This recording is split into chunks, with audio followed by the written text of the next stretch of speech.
পটুয়াখালীর কলাপাড়ায় সরকারি রাস্তা দখলকে কেন্দ্র করে দুই পরিবারের মানবেতর জীবনযাপন।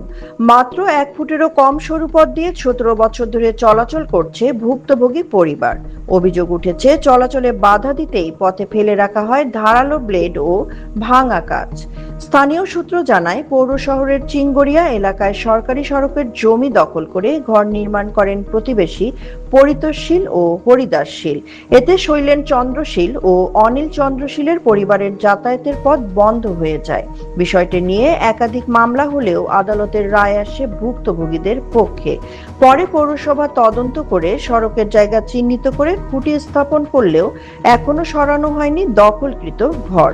উল্টো নতুন করে মামলা করায় রাস্তা উদ্ধারের প্রক্রিয়া আইনি জটিলতায় আটকে গেছে। ভুক্তভোগীদের অভিযোগ, চলাফেরা করি, বাজারে যাইতে হয়, আমাদের এই অসুবিধা। আমাদের ভাই, আমাদের এখানে রাস্তা আছে, কিন্তু রাস্তা কিন্তু অবরুদ্ধ করে রাখছে। এই যে আমার পিছনে দেখেন রাস্তা, হাঁটার রাস্তা, কিন্তু দেখেন ওয়াল দেওয়া আছে।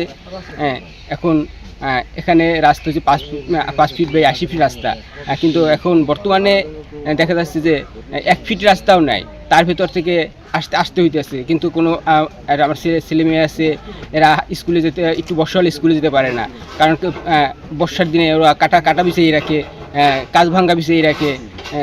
যে কিছুদিন আগেও আমার হাত কেটে গেছে, আমার জেঠুমনির হাত কেটে গেছে টিনে ভিজে।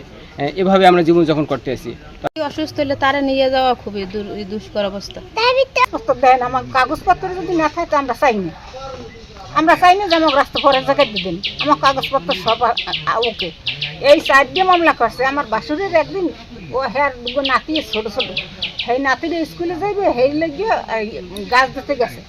গাছ গেছে, বন্যে গাছ করছে এত বড় এই মোটা, সেই দুধে হরি করে নাম আছে যারা আমাকে বিবেটি এইরকম করে যে বাড়ি দিয়েছে। হ্যাঁ, যদি আমার স্বামী হইতে থাকে না খাইতে হইতে, হ্যাঁ শরীর স্বাস্থ্য একটু ভালো আছে, হইতে হে সোজা আছে, নাইলে হে সোজা থাকতে না।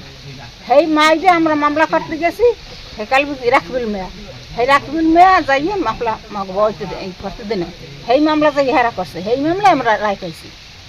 রিসেন্ট আমরা পুরো টিউনো স্যারের কাছে জমা দিছি কাগজ।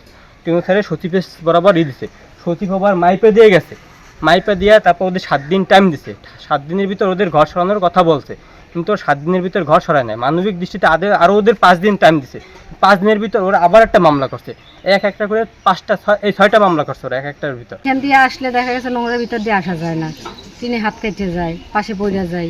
তারপর জলের সময় বৃষ্টিতে জল ওঠে, জল পারে আসতে কষ্ট হয়, একবারে হাঁটু সমান এত দূর পর্যন্ত জল।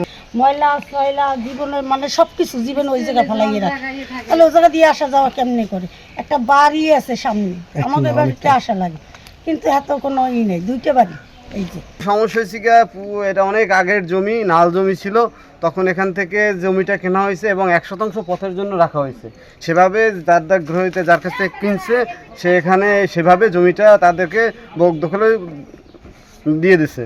সেভাবে ছিল, এখানে হাঁটার পথ ছিল, এতদিন ঘর ছিল না। রাতের আধারে এরা ঘর তুলে অল্প অল্প করে তুলে এখান থেকে রাস্তার পথটা আস্তে আস্তে বন্ধ করে দিছে।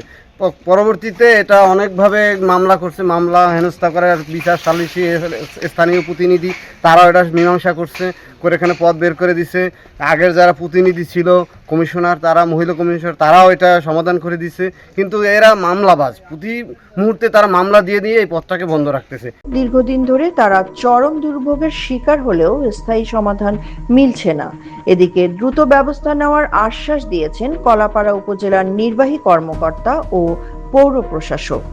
আব্দুল কাইয়ুম আরজু, পটুয়াখালী প্রতিনিধির তথ্যচিত্রে সাদিয়া রহমান, বার্তা বিচিত্রা।